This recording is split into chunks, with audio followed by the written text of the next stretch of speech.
گرمیوں کا موسم تھا، دوپہر کا وقت تھا، ہلکی ہلکی ہوا چل رہی تھی۔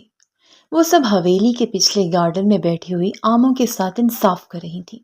یار، مجھے آم اتنے پسند ہیں، بس دل کرتا ہے آم ہی آم ہوں، اور میں ہوں اور بس کھاؤں۔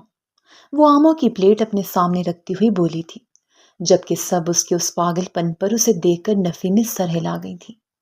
تمہارا کچھ نہیں ہو سکتا دوہا۔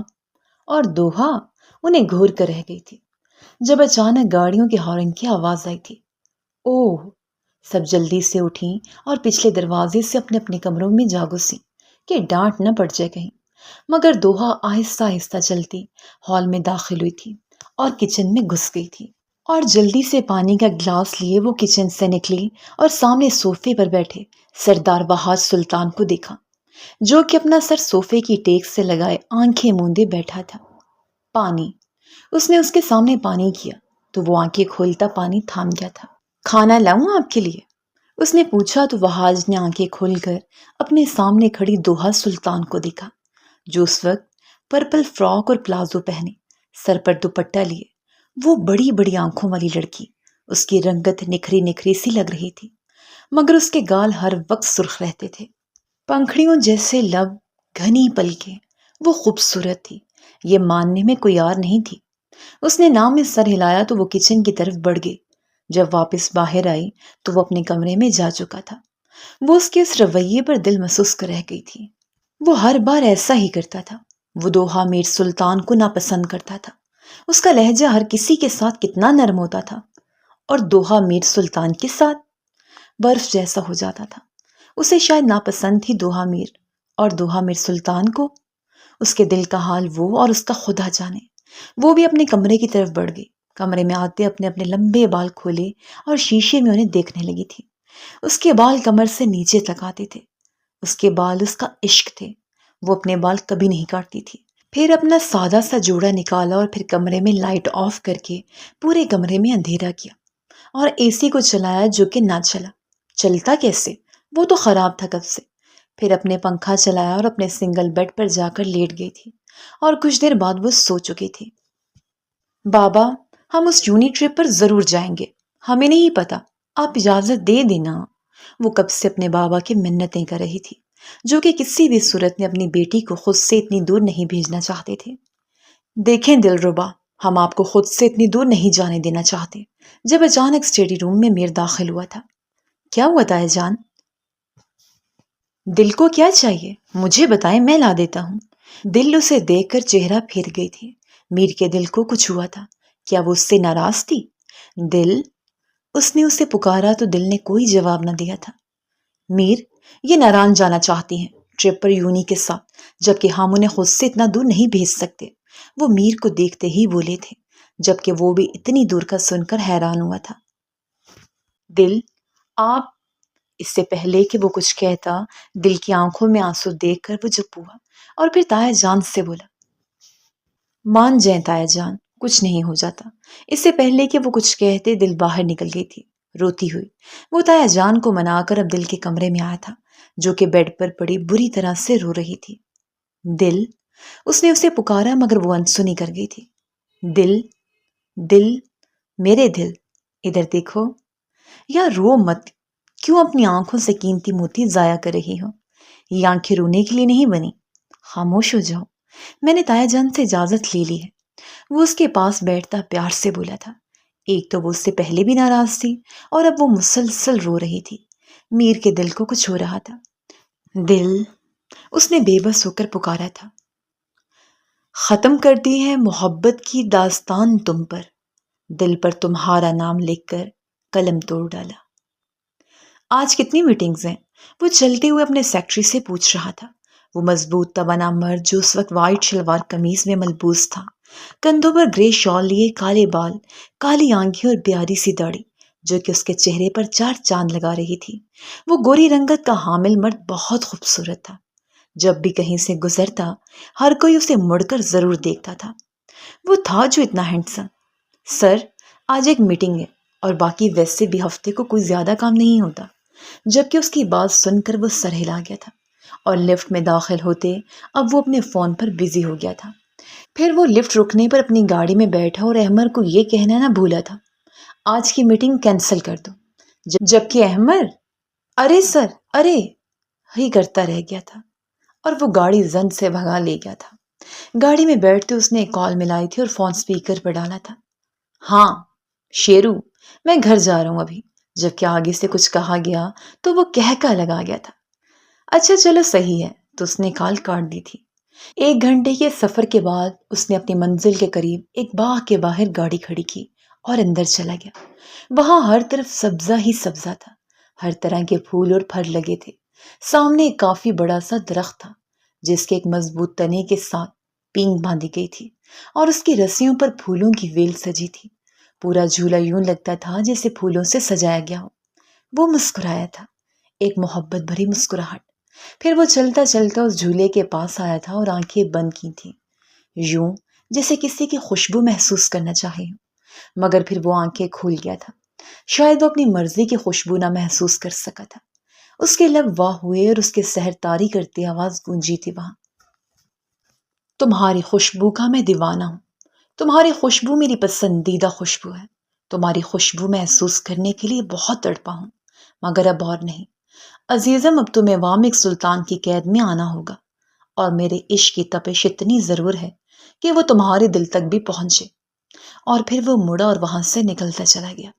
کچھ دیر بعد وہ گاڑی میں بیٹھا جب اسے کال آئی، سوری یار لیٹ ہو گیا ہوں۔ وہ روشی کو پھول چاہیے تھے تو وہ میں لینے چلا گیا تھا، مالی سے جو یہاں کے قریبی باغ میں ہوتا ہے۔ فون کان سے لگاتے اسے شیرو کی آواز آئی تھی، جبکہ وہ بس فون کو گھور کر رہ گیا تھا۔ اچھا پھر آج میں نہیں آ رہا، اب وقت کافی ہو گیا ہے۔ اور پھر سلام دعا کے بعد وہ فون بند کر گیا تھا۔ گل یار مجھے آج بھی یاد آتا ہے ہمارا اس باغ میں جانا، اپنے چھت کے جنگلے پر کوہنیاں ٹکائے کہا تھا، جبکہ دل اسے دیکھتی بولی تھی، کیا روشے تم بنا لالا نے لا کر تو دیے تھے تمہیں وہ پھول۔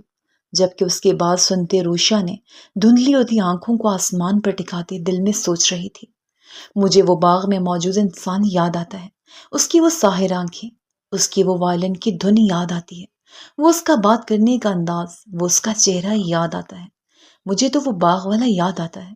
پھر وہ خاموشی سے نیچے چلی گئی تھی، ورنہ گل اس کے آنسو ضرور دیکھ لیتی۔ اچھا اگر تم اب بھی نہ چپ ہوئی تو میں جب لندن جاؤں گا نا تو کبھی واپس نہیں آؤں گا، اس نے سوچ کر کہا تھا۔ جانتا تھا کہ وہ اس کے بغیر نہیں رہ سکتی، جبکہ وہ اس کی اس بات پر جھٹکے سے اٹھ بیٹھی تھی۔ میر، اور اس نے ناراض نظروں سے دیکھا تھا، اور وہ اس کے اس انداز پر کھل کر ہنستا تھا۔ اوکے اوکے، میں نہیں کچھ کہتا، تم چپ ہو جاؤ۔ اور اس کے آنسو پونچھے تھے اس نے ہاتھ سے، وہ اب اسے دیکھ رہی تھی۔ کیا بابا نے اجازت دی تھی؟ اس کے پوچھنے پر وہ سر ہاں میں ہلا گیا، جبکہ وہ خوشی سے اچھل پڑی۔ کیا سچی؟ میر ہم ناران جائیں گے؟ ہاں، اور اس نے سر ہلایا، جبکہ اب وہ بچوں کی طرح خوش ہوتی بیڈ پر کود رہی تھی جب اچانک اس کی امی کمرے میں داخل ہوئی تھی۔ دلربا یہ کیا طریقہ ہے؟ وہ اسے بیڈ پر اچھلتے دیکھ کر بولی تھی، جبکہ وہ جلدی سے نیچے اتری تھی اور اب میر کے پیچھے چھپ کر کھڑی تھی ان کی ڈانٹ سے بچنے کے لیے، اور میر نے انہیں بہلا پھسلا کر کمرے سے باہر نکالا تھا۔ اور پھر وہ دل کی جانب مڑا تھا۔ دل، آئندہ اتنی چھوٹی چھوٹی باتوں پر اگر تمہاری آنکھ سے آنسو نکلا نا تو مجھ سے برا کوئی نہیں ہوگا، وہ اب سنجیدہ لہجے میں بولا تھا، جبکہ دل اسے آنکھیں پھیلا کر دیکھ رہی تھی۔ ایسے وہ کبھی کبھی ہی بولتا تھا جب اسے دل کا کسی بات پر رونا برا لگتا تھا، تو جبکہ اس کی پھیلی آنکھوں کو دیکھ کر اسے بے اختیار اس پر پیار آیا تھا اور وہ چہرہ پھیر گیا تھا۔ پھر دل نے مڑتے اس کی آنکھوں میں دیکھا تھا جہاں اس کے لیے پیار ہی پیار تھا۔ وہ نظریں جھکا گئی تھی۔ جانتی ہو نا یہ دل تمہارے نام پر دھڑکتا ہے، تو مت تڑپایا کرو دل، وہ اس کا ہاتھ اپنے سینے پر رکھتا ہوا بولا تھا۔ دل کے گال شرم سے لال ہو گئے تھے، وہ شرما کر نظریں جھکا گئی تھی اور پھر باہر بھاگ گئی تھی۔ تجھ سے وہ آخری عشق ہے مجھے جو پہلی بار ہوا ہے جانا۔ وہ سو کر اٹھی تو دیکھا کہ رات کے 9 بج رہے تھے۔ وہ حیران رہ گئی، اسے کسی نے نہیں جگایا تھا۔ وہ جلدی سے اٹھی اور نماز پڑھی، پھر وہ نیچے گئی تو اس کے قدم سیڑھیوں پر ہی رک گئے تھے۔ ڈائننگ ہال کا دروازہ کھلا ہوا تھا اور سب ڈنر کر رہے تھے۔ اس نے دیکھا تھا نانا جان کیسے وہاں سے باتیں کرتے کھانا کھا رہے تھے، باقی سب بھی بیٹھے سکون سے کھانا کھا رہے تھے۔ کسی کو اس کی کمی محسوس نہیں ہو رہی تھی، کسی نے اسے نہیں جگایا تھا، کیا وہ اتنی غیر اہم تھی؟ اس کا دل دکھ سے بھر گیا۔ دوہا میر بھلا کیوں کسی کے لیے ضروری ہوگی؟ وہ وہیں سے واپس چل رہی تھی، جانتی تھی اب یہ محفل رات دیر تک جمے گی، اور اب وہ چھت پر بیٹھی ہوئی ادھورے چاند کو دیکھ رہی تھی۔ ماما، بابا، آئی مس یو، کاش آپ لوگ میرے پاس ہوتے۔ ایک آنسو اس کی آنکھ سے نکل کر بے مول ہوا تھا، اور پھر وہ ہاتھوں میں چہرہ چھپائے رو دی تھی۔ اس نے جب سے ہوش سنبھالا تھا اس نے اپنے ذات کو کہیں نہ کہیں اس گھر میں مس فٹ پایا تھا۔ وہ تھی شوخ و چنچل سی، بظاہر وہ زیادہ باتیں محسوس نہ کرتی تھی، مگر وہی سب سے زیادہ ہر چیز کو نوٹ کرتی تھی۔ اس نے دیکھا تھا اپنی ذات کا نظر انداز ہونا۔ وہ سب سے زیادہ نانا کی محبت کو ترسی تھی۔ وہ اس کو ناپسند کرتے تھے، انہیں اس کا وجود ہمیشہ سے گراں گزرتا تھا، اور یہ بات ہر کوئی جانتا تھا، مگر وہ نانا کے لیے اپنی جان دینے کو بھی تیار رہتی تھی۔ اسے ان سے بے پناہ محبت تھی، وہ نانا کے لیے کچھ بھی کر سکتی تھی، مگر نانا اس کو دیکھنا بھی پسند نہ کرتے تھے۔ باقی سب لڑکیوں سے اس کی دوستی تھی، مامیاں بھی بس ٹھیک تھیں اس کے ساتھ، کبھی جب موڈ ہوتا تو اسے سنا دیتی تھی، اپنے مزاج کی مالک تھی وہ سب بھی۔ دوہا میر کی زبان بھی جب چلتی تو اپنا جادو دکھاتی تھی، اور اگلے بندے کا پارا ہائی کروا دیتی تھی۔ تعلیم بھی اس کو بس 10ویں تک دلوائی گئی تھی، وہ بھی اسی علاقے کے اسکول سے۔ وہ بہت چیخے چلائے، شور مچایا، مگر اس کو اس سے آگے نہ پڑھنے دیا گیا تھا۔ اس کی زندگی سلطان حویلی سے شروع ہو کر وہیں ختم ہو جاتی تھی۔ اسے بہت شوق تھا پڑھنے کا، مگر اس کا یہ خواب کبھی پورا نہ ہوا تھا، اور شاید کبھی ہونا بھی نہ تھا۔ اسے وہاں بیٹھے بیٹھے وقت کا احساس ہی نہ ہوا۔ ہوش تو تب آیا جب بھوک سے پیٹ میں چوہے دوڑنے لگے تھے۔ وہ اٹھی اور نیچے کی جانب بڑھی تھی، کمرے میں آ کر اپنا منہ دھویا اور ٹائم دیکھا تو رات کے 12 بج رہے تھے۔ وہ باہر نکلی اور آہستہ آہستہ نیچے کی جانب قدم بڑھائے تھے۔ کچن میں جا کر اس نے لائٹ آن کی اور جلدی سے جا کر ہاٹ پاٹ دیکھا تھا، جہاں اس کی روٹی پڑی تھی، وہ بھی آدھی۔ اس کی آنکھوں سے بے اختیاری کا آنسو گرا تھا۔ وہ بہت مضبوط لڑکی تھی، یوں باتوں باتوں پر روتی نہ تھی، مگر کبھی کبھی دوہا میر خود کو بالکل اکیلا محسوس کرتی تھی۔ اپنوں کے رویے بھی کبھی کبھی انسان کو توڑ دیتے ہیں۔ اب بھی اس نے دیکھا تو رات کے 12 بج رہے تھے، ہر طرف سناٹا چھایا ہوا تھا، سب سوئے ہوئے تھے، صبح کا ناشتہ کیا ہوا تھا اور یہاں دن کی روٹی پڑی، وہ بھی آدھی۔ وہ مڑی اور پھر وہی چیئر پر بیٹھ کر کھانے لگی تھی۔ وہ خاموشی سے بیٹھا اپنا کام کر رہا تھا لیپ ٹاپ پر، جب اچانک اسے کافی کی طلب ہونے لگی تھی۔ وہ اٹھا اور ٹائم دیکھا جو کہ رات کے 12 بج رہے تھے۔ اس نے سلیپر پہنے اور کمرے سے باہر نکل گیا تھا۔ نیچے آتے کچن کی سائڈ پر جب وہ آیا تو وہاں کی لائٹ آن تھی، یعنی کوئی تھا کچن میں۔ وہ آہستہ آہستہ جاتا کچن کے دروازے تک آیا، جب اس نے دیکھا کوئی شیلف کے قریب کھڑا تھا۔ جب اس نے دیکھا دوہا کو جو کہ بھیگے چہرے کے ساتھ اب چیئر پر بیٹھی کھانا کھا رہی تھی، اس نے تعجب سے اس کے آنسو دیکھے۔ کیا وہ رو رہی تھی؟ مگر کیوں؟ وہ کچن میں داخل ہوا تھا جب دوہا یوں اچانک اسے دیکھ کر ڈری تھی، مگر پھر خاموشی سے اپنا کھانا کھانے لگی تھی جلدی جلدی۔ وہ اس کے پاس آتا وہاں بیٹھ گیا تھا۔ اس نے حیرت سے دیکھا تھا اسے کھاتے ہوئے۔ آج تو کھانا باہر سے آیا تھا، تو کیا وہ نہیں جانتی تھی یا اس نے کھانا کھایا نہیں تھا جو اب کھا رہی تھی، وہ بھی دن والا کھانا؟ وہ جانتا تھا کہ وہ کبھی یوں پہلے کا پڑا ہوا کھانا نہیں کھاتی تھی۔ اس نے دیکھا وہ اب کھا کر جلدی سے اٹھی تھی اور برتن دھونے لگی تھی۔ دوہا، اس نے پکارا تھا۔ جی، وہ ڈر کر مڑی تھی۔ یہ وقت ہے کھانا کھانے کا؟ جبکہ اس کے اس سوال پر اسے وہ وقت یاد آیا جب وہ ڈنر کرتے ہوئے نانا جان کے ساتھ ہنس رہا تھا۔ جی، کیوں اس پر بھی پابندی ہے کیا؟ سوال کا سیدھا جواب دینا تو اس نے سیکھا ہی نہ تھا، جبکہ اس کے اس جواب پر وہ اسے گھور کر رہ گیا تھا۔ میرے لیے کافی بناؤ، دوہا میر سلطان۔ اور وہ جب غصے میں ہوتا تھا تو وہ اسے پورے نام سے پکارتا تھا۔ پہلے تو اس کا دل کیا کہہ دے نہیں بناتی، مگر وہ اب آدھی رات کو تماشا نہیں چاہتی تھی، اور پھر وہ کافی بنانے لگی تھی۔ ساتھ ساتھ وہ بڑبڑا بھی رہی تھی، کیونکہ وہ جانتی تھی کہ اس نے تو ہینڈ فری لگائے ہوئے ہیں۔ وہ کون سا سن رہا تھا، جبکہ وہ اس کی گوہر افشانیاں سن رہا تھا، کیونکہ وہ بس ہینڈ فری لگائے بیٹھا تھا، فون نہیں یوز کر رہا تھا۔ اس نے کافی بنا کر وہاج کے سامنے رکھی تھی اور پھر کچن سے باہر نکل گئی تھی۔ وہ بھی اپنی کافی لیے کچن سے باہر نکلا تھا۔ اسے اجازت مل گئی تھی۔ اگلے دن وہ میر کے ساتھ شہر جا کر زیادہ سی شاپنگ کرائی تھی۔ پھر اس نے پیکنگ کی اور اب وہ میر کے سر پر کھڑی اس سے نئے فون کی ڈیمانڈ کر رہی تھی، جبکہ پہلے تو وہ ٹالتا رہا۔ پھر اس نے اس کے لیے نیا فون آرڈر کیا تھا اور دل خوشی خوشی اس کے کمرے سے چلی گئی تھی، جبکہ اس کے جانے کے بعد وہ اٹھا اور تایا جان کے کمرے کی جانب چل دیا تھا۔ اس نے دروازہ نوک کیا اور اجازت ملنے پر وہ اندر داخل ہوا تھا۔ تایا جان، مجھے آپ سے ضروری بات کرنی ہے، جبکہ وہ مسکرائے اور اسے بیٹھنے کو کہا تھا۔ ہاں تو میر، کیا بات ہے؟ تایا جان، آپ جانتے ہیں میری اسٹڈیز کمپلیٹ ہو گئی ہیں اور میں بزنس بھی ساتھ ساتھ سنبھال رہا ہوں۔ میرا ہاسپٹل بھی بس کمپلیٹ ہو جائے گا جلدی، اور میں ایک پروفیشنل ڈاکٹر کے لحاظ سے اپنی جاب سنبھالوں گا، اس لیے میں چاہتا ہوں کہ میں اب نکاح کر لوں۔ اس نے اب کی انہیں دیکھا تھا۔ اچھا، تو تم نکاح کرنا چاہتے ہو؟ کوئی لڑکی ہے تمہاری نظر میں؟ انہوں نے جانچتی نظروں سے انہیں دیکھا تھا، جبکہ میر اس بات پر انہیں دیکھ کر معصوم شکل بنا گیا تھا۔ تایا جان، آپ جانتے ہیں میں دل سے محبت کرتا ہوں، پھر بھی؟ جبکہ اس کی اس بات پر وہ جاندار سا مسکرائے تھے۔ برخوردار، ہم جانتے تھے تم یہی کہو گی، لیکن ابھی ہم دل کے بارے کوئی فیصلہ نہیں کرنا چاہتے۔ ابھی وہ چھوٹی ہے۔ جبکہ میر نے بھی سر ہلایا۔ ہاں، چھوٹی تو واقعی ہی ہے، لیکن میں چاہتا ہوں کہ اس کے نام کے ساتھ میرا نام جڑے، وہ مجھے سوچے، وہ میرے نام سے جانی جائے۔ دلربا سلطان کے ساتھ میر سلطان کا نام آئے ہمیشہ۔ میر، ہم اس بارے میں دل کے ٹرپ سے واپس آنے کے بعد کوئی فیصلہ کریں گے۔ ٹھیک ہے تایا جان، مگر جواب ہاں میں ہونا چاہیے۔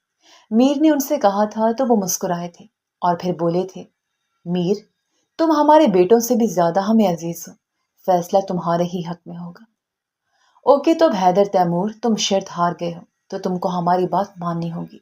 آج فرسٹ ایئر کا فرسٹ ڈے ہے، تو اب جو بھی لڑکی اس کوریڈور سے داخل ہوگی تمہیں اسے پٹانا ہوگا اور اس سے آئی لو یو کہلوانا ہوگا۔ جبکہ اس کی بات سن کر حیرت کو کوفت ہوئی تھی۔ اوکے، حیدر تیمور کے لیے یہ بائیں ہاتھ کا کھیل ہے۔ اور پھر وہ کوریڈور کے پاس کھڑا ہو گیا۔ جب اس نے دیکھا ایک لڑکی چلتی ہوئی آ رہی تھی، اس نے اسے اوپر سے نیچے تک دیکھا تھا۔ وہ جو بھی تھی کھلے سے فراک کے ساتھ پلازو پہنے ہوئے تھی، اوپر ایک کالے رنگ کی چادر لی ہوئی تھی جو کہ اس کے نازک سے وجود کو ڈھانپے ہوئے تھی۔ ہاتھوں میں کچھ کتابیں بھی تھیں، کندھے پر بیگ اور چہرہ چھپا ہوا تھا۔ آنکھیں نظر آ رہی تھی۔ حیدر نے بیزاری سے سر جھٹکا۔ یہ تو کوئی بہن جی ٹائپ لڑکی ہے، پتہ نہیں پٹے گی بھی کہ نہیں۔ یہ تم بول رہے ہو؟ جس کے پیچھے نہ جانے کتنے پاگل ہیں۔ حاشے کی بات سن کر وہ کہکا لگاتے ہوئے بولا تھا۔ ہاں، یہ تو صحیح ہے، مگر اسے دیکھ کر تو لگتا ہے اس کے ساتھ رہنے سے میرا سٹینڈرڈ لو ہو جائے گا۔ وہ پھر اس لڑکی کی جانب چل دیا تھا اور اچانک اس سے ٹکرایا۔ اپنا توازن برقرار نہ رکھ سکی اور اس سے پہلے کہ وہ گرتی، حیدر نے اسے تھاما تھا اور وہ جو آنکھیں نیچے نہ گری محسوس کر کے اپنی آنکھیں کھولی تھیں اور جلدی سے سامنے دیکھا جہاں کوئی اسے تھامے کھڑا تھا۔ وہ جلدی سے پیچھے ہوئی تھی، جبکہ وہ اب اسے غصے سے گھور رہا تھا۔ اندھی ہو کیا؟ دیکھ کر نہیں چل سکتی؟ جبکہ اتنی سی بات پر حالانکہ آنکھیں بھیگی تھی۔ سوری بولو۔ اس کے غصے سے بولنے پر اس نے جھکا سر اٹھایا اور اسے دیکھا، جبکہ اس کی بھیگی آنکھیں دیکھ کر وہ حیران ہوا تھا۔ اتنی سی بات پر کون روتا ہے؟ وہ حیرت سے اسے دیکھتا بولا تھا، جبکہ اس کا ایسے کہنے پر وہ اسے دیکھتے سوری کہتی نیچے جھکی اور اپنی کتابیں اٹھائیں۔ حیدر اسے جاتا ہوا دیکھتا رہا تھا، پھر پراسرار سا مسکرایا اور آگے بڑھ گیا۔ جبکہ اس کا فون بجا، اس نے دیکھا تو اس کی بہن کی کال تھی۔ وہ مسکرایا اور اپنی بہن کا فون اٹھایا تھا اور پھر بولا تھا، چندا، تمہارا سامان میرے پاس ہے، جو کچھ کہا تھا، جب گاؤں آؤں گا تو لے کر آؤں گا۔ اور پھر کافی دیر بات کرنے کے بعد اس نے کال بند کی اور اپنے اپارٹمنٹ چلا گیا تھا۔ ایئرپورٹ سے باہر آتے ہی اس نے گہرا سانس اندر کھینچا تھا اور آنکھیں بند کر کے کھولی تھی۔ وہ مسکرایا تھا، پراسرار مسکراہٹ سے، ویسی مسکراہٹ جیسے کسی کو تباہ کرنے کے بعد چہرے پر آتی ہے یا کسی کو تباہ کرنے کے خیال سے آتی ہے۔ پھر وہ مسکراہٹ سمٹ گئی اور یوں لگا جیسے وہ کبھی مسکرایا ہی نہ ہو۔ اب وہ پارکنگ کی جانب آیا اور اپنی گاڑی میں بیٹھا تھا اور پھر گاڑی زن سے بھگا لے گیا تھا۔ وہ 5 سال بعد واپس آیا تھا اور کیوں آیا تھا؟ انتقام لینے، کسی کو برباد کرنے۔ وہ اپنی اسٹڈی روم میں بیٹھی ہوئی کوئی کتاب پڑھ رہے تھے جب کوئی اندر داخل ہوا تھا۔ انہوں نے سامنے اسے دیکھا تو ان کے چہرے پر مسکراہٹ پھیل گئی تھی۔ آؤ نوجوان، آج اپنے دادا کی یاد کیسے آ گئی؟ اسے بیٹھنے کا اشارہ کرتے وہ بولے تو وہ جاندار سا مسکرایا تھا۔ دادا، آپ کو میں بھولا ہی کب تھا۔ اچھا، مجھے یہ بتائیں کہ وہ لندن کی میٹنگ میں کون جا رہا ہے؟ وامے کی دوسری میٹنگز ہیں اور باقی سب بھی کہیں نہ کہیں فارغ نہیں ہیں، تو لندن کون جائے گا؟ وہ اس کی بات سنتے سوچ میں پڑ گئے، پھر بولے، تم چلے جاؤ، 2 دن کی ہی تو بات ہے، جبکہ وہ حامد سر ہلا گیا۔ اوکے، جیسے آپ کہیں، مجھے تم سے ایک معاملہ ڈسکس کرنا تھا۔ وحاج، انہوں نے عجیب سے لہجے میں کہا تو وہ چونک گیا۔ جی کہیے، کیا بات ہے دادا؟ میں چاہتا ہوں کہ میں اس لڑکی کی شادی کر کے اسے کسی کے ساتھ رخصت کر دوں۔ میں مزید اسے اپنے گھر میں برداشت نہیں کر سکتا۔